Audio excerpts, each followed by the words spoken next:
بسم اللہ الرحمن الرحیم۔ حضرات ذی وقار، اللہ کے فضل نبی کریم صلی اللہ علیہ وسلم کی نظر رحمت سے مجھے اور آپ کو نماز فجر با جماعت ادا کرنے سے نوازا گیا۔ اللہ کریم ہم سب کی حاضری کو درجہ قبولیت عطا فرمائے۔ الریاض الصالحین کتاب الصدق یعنی سچ بولنے کے متعلق ہماری گفتگو جاری ہے۔ حضرت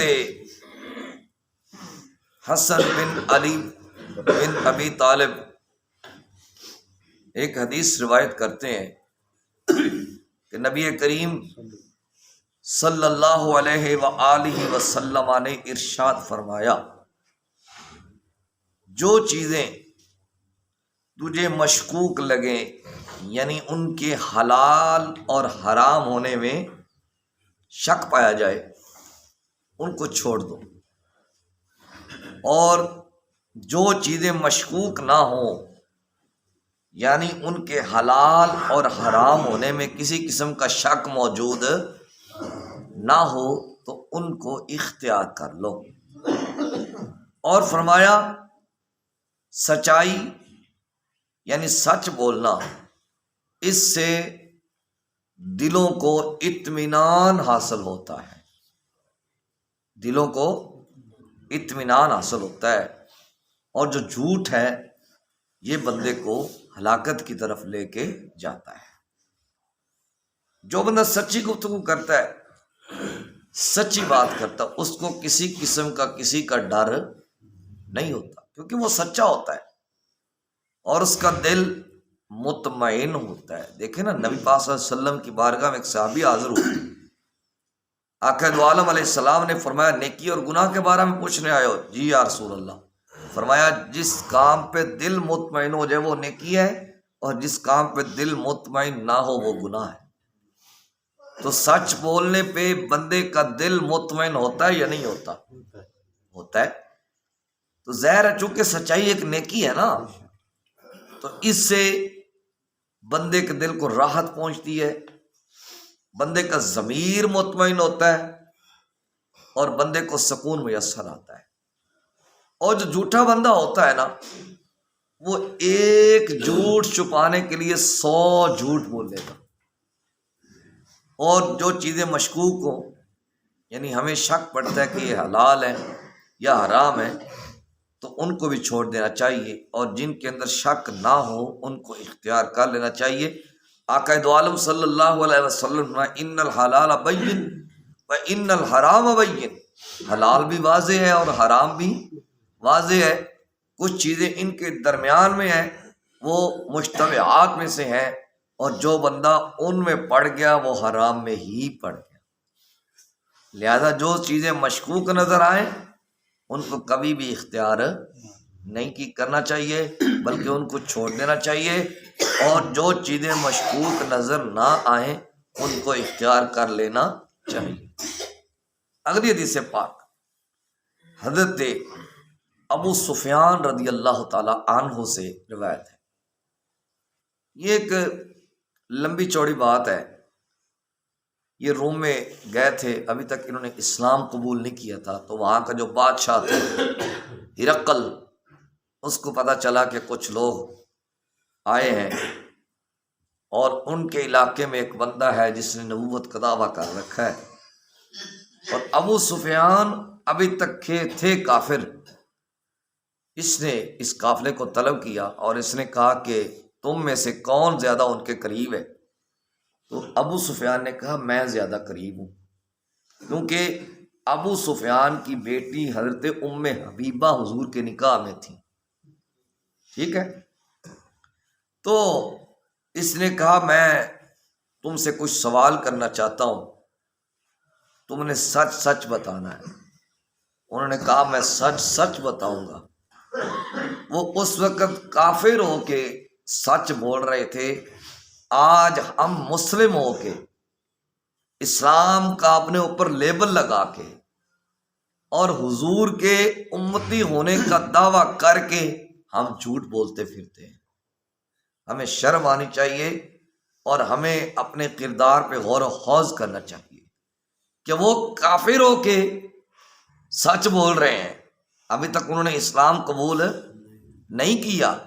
ہم مسلمان کے گھر پیدا ہو کے اسلام کا لیبل اپنے اوپر لگا کے، اور پتہ بھی ہے کہ سچ نیکی ہے اور جھوٹ گناہ ہے، پتہ بھی ہے، پتہ ان کو بھی تھا، لیکن وہ احکام شریعہ کے مکلف نہیں تھے کیونکہ وہ کافر تھے۔ ہم احکام شریعہ کے مکلف ہیں، اس کے باوجود ہم جھوٹ بولتے ہیں، ہم جھوٹ بول کے سودا بازی کرتے ہیں، جھوٹ بول کے اگلے بندے کو فراڈ لگا کے ہم کہتے ہیں ہم نے کو بہت بڑا مارکا مار لیا ہے۔ یہ بہت بڑا مارکا نہیں ہے، بلکہ شرمناک بات ہے۔ کیا ہے؟ شرمناک بات ہے۔ تو اس نے کوئی لمبے چوڑے سوال کیے، ان میں سے چند سوالات کا اس حدیث میں ذکر ہے۔ اس نے کیا وہ کہتا کیا ہے جو نبوت کا دعویٰ کرتا ہے؟ تو ابو سفیان نے پہلی بات کی، وہ کہتا ہے اللہ ایک ہے، اللہ ایک ہے، اور اس کے ساتھ کسی کو شریک نہ ٹھہراؤ، اسی کی ہی عبادت کرو۔ ابو سفیان نے کہا اور وہ کیا کہتا ہے؟ انہوں نے کہا ہرقل نے کہا اور وہ کیا کہتا ہے؟ تو ابو سفیان نے کہا وہ ہمیں پاک دامنی کا حکم دیتا ہے کہ اپنے دامن کو پاک رکھو، گناہوں سے اپنے آپ کو پاک رکھو، شرک سے اپنے آپ کو پاک رکھو، گمراہی سے اپنے آپ کو پاک رکھو۔ ہرقل نے کہا اور کیا کہتا ہے؟ حضرت ابو سفیان نے کہا کہ وہ کہتا ہے نماز کی پابندی کرو، نماز ادا کرو۔ اور وہ کیا کہتا ہے؟ وہ کہتا ہے زکوٰۃ ادا کرو۔ اور وہ کیا کہتا ہے؟ وہ کہتا ہے درگزر کرو، یعنی معاف کرو، چھوٹی چھوٹی باتوں پہ ایک دوسرے سے بدلے نہ لو، بلکہ معاف کرنے کا جذبہ پیدا کرو۔ ہرقل نے کہا اور وہ کیا کہتا ہے؟ ابو سفیان نے کہا وہ کہتا ہے سچ بولو۔ کیا کہتا ہے؟ سچ بولو۔ اس کتاب میں اتنا ہی ذکر ہے، ویسے تو لمبی حدیث پاک ہے بخاری شریف میں، وہ آپ کو اگلی بات بھی سنا دوں۔ جب اس نے اور بھی سوال کیے کہ اس کے خاندان سے کسی اور بندے نے نبوت کا دعویٰ کیا ہے، نہیں کیا، وہ اپنی ذات کے متعلق کو سوال تو نہیں کرتا، وہ آئے دن بڑھ رہا ہے یا کم ہو رہا ہے؟ اس نے حضرت ابو سفیان نے کہا نہیں جی، جوک در جوک لوگ بڑھ رہے ہیں، اس کے پیچھے لوگ اسلام لا رہے ہیں، اس کی پیروی کر رہے ہیں۔ یہ قافلہ چلا گیا۔ ہرقل نے اپنے تمام وزراء کو، تمام مشیروں کو جمع کیا اور اس قلعے کو بند کر دیا۔ اب اجلاس ہونے لگا۔ کیا ہونے لگا؟ اجلاس ہونے لگا۔ ہرقل نے کہا اگر کامیابی چاہتے ہو تو محمد پہ ایمان لے آؤ، محمد پہ ایمان لے آؤ، وہ سچا دین لے کے آئے۔ اور جو رومی تھے، عیسائی تھے، جب انہوں نے دیکھا کہ ہمارا جو بادشاہ ہے وہ تو پٹڑی سے اتر گیا ہے، انہوں نے باہر بھاگنے کی کوشش کی تو دروازے بند تھے۔ اس نے کہا نہیں، میں تم سے ویسے ہی بات کر رہا تھا، میں تمہیں چیک کر رہا تھا کہ تم میرے ساتھ کس قدر ہو، تمہارا جذبہ کیا ہے، اپنے دین کے ساتھ تم کتنے مخلص ہو، میں تو ویسے ہی بات کر رہا تھا۔ تمام لوگ واپس آ گئے۔ یہ بندہ ایمان کے کنارے کے اوپر پہنچ کے بھی ایمان نہ لا سکا، ایمان کے کنارے پر پہنچ کے بھی ایمان نہ لا سکا، تصدیق کر کے بھی اس نے تکذیب کر دی۔ تو اس لیے ہمیں بھی اپنے ایمان کی فکر رہنی چاہیے، ہمیں بھی اپنے ایمان کے بارے میں فکر مند رہنا چاہیے۔ ایک تابعی کا قول ہے، وہ کہتے ہیں میری 30 صحابہ سے ملاقات ہوئی ہے۔ صحابہ وہ ہیں جنہیں حضور کا زمانہ پایا ہے اور حضور کے چہرہ انور کی زیارت کی ہے، کہتے ہیں میں نے 30 صحابہ کو اتنے کسی چیز کے بارے میں فکر مند نہیں دیکھا جتنا ایمان کے بارے میں فکر مند دیکھا۔ اس لیے ہمیں بھی ایمان پر جو خاتمے کی ہے دعا کرتے رہنا چاہیے۔ وہ بنی اسرائیل کا ایک بندہ تھا نا، بلم بن بور، ابن بور، بہت بڑا مستجاب الدعوات، کوئی بھی دعا کرتا اس کی دعا قبول ہوتی۔ اس نے کہا میں اتنا مستجاب الدعوات ہو گیا، جو بھی کہوں گا وہ ہوتا چلا جائے گا۔ اس نے موسیٰ علیہ السلام کے خلاف ہی دعا کر دی، اللہ کے نبی کے خلاف۔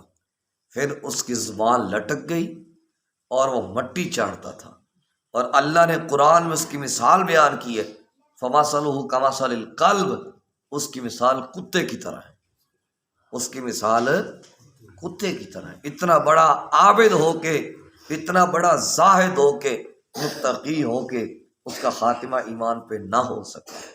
تو ہمیں بھی اپنے ایمان کے بارے میں فکر مند رہنا چاہیے۔ اللہ پاک سے التجا ہے، اللہ پاک ہمیں عمل کی توفیق عطا فرمائے۔ صلی اللہ تعالی علی حبیبہ الاعلی سید الانبیاء محمد وعلی آلہ وصحبہ اجمعین برحمتک یا ارحم الراحمین۔